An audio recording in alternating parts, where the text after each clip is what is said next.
ఆదికాండం 34వ అధ్యాయం. లేయా యాకోబునకు కనిన కుమార్తె అయిన దీనా ఆ దేశపు కుమార్తెలను చూడవెళ్ళెను. ఆ దేశం నేలిన హివ్వీయుడైన హామోరు కుమారుడగు షెకెము ఆమెను చూచి ఆమెను పట్టుకొని ఆమెతో శయనించి ఆమెను అవమానపరిచెను. అతని మనస్సు యాకోబు కుమార్తె అయిన దీనా మీదనే ఉండెను. అతడు ఆ చిన్నదాన్ని ప్రేమించి ఆమెతో ప్రీతిగా మాటలాడి, ఈ చిన్నదాన్ని నాకు పెండ్లి చేయమని తన తండ్రి అయిన హామోరును అడిగాను. తన కుమార్తెను అతడు చెరిపెనని యాకోబు విని తన కుమారులు పశువులతో పొలములలో ఉండినందున వారు వచ్చి వరకు ఊరుకుండెను. షెకెము తండ్రి అగు హామోరు యాకోబుతో మాట్లాడుటకు అతని యొద్దకు వచ్చాను. యాకోబు కుమారులు ఆ సంగతి విని పొలంలో నుండి వచ్చిరి. అతడు యాకోబు కుమార్తెతో శయనించి ఇశ్రాయేల్ జనంలో అవమానకరమైన కార్యం చేసెను. అది చేయరాని పని గనక ఆ మనుషులు సంతాపము పొందిరి.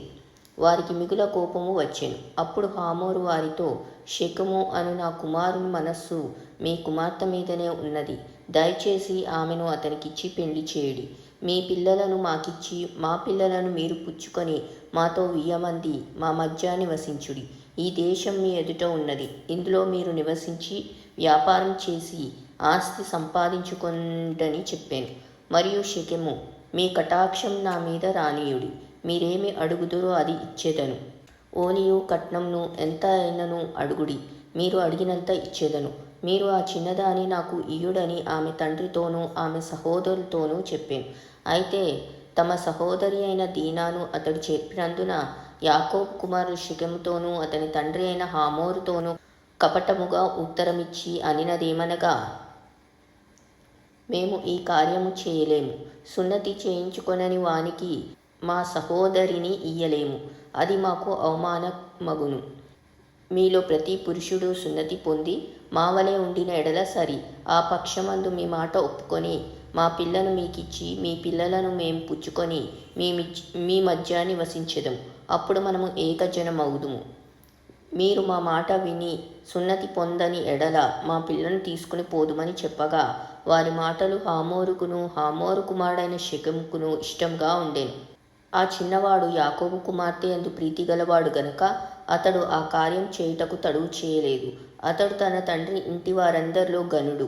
హామోరును అతని కుమారుడైన షెకెమును తమ ఊరి గవిని యొద్దకు వచ్చి తమ ఊరి జనులతో మాట్లాడుచు, ఈ మనుషులు మనతో సమాధానంగా ఉన్నారు గనక వారిని ఈ దేశమందు ఉండనిచ్చి ఇందులో వ్యాపారం చేయనీయుడి. ఈ భూమి వారికిని చాలినంత విశాలమై ఉన్నది గదా. మనము వారి పిల్లలను పెండ్లి చేసుకొని మన పిల్లలను వారికి ఇత్తుము.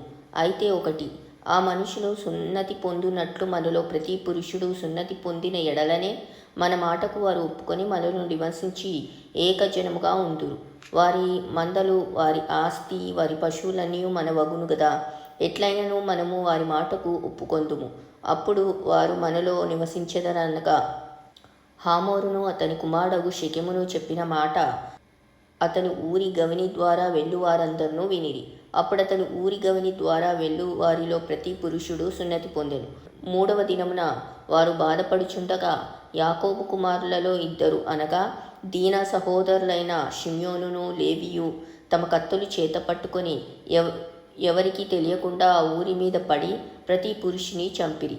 వారు హామోరును అతని కుమారుడైన షెకెమును కత్తివాత చంపి షెకెము ఇంట నుండి దీనాను తీసుకొని వెళ్ళిపోయిరి.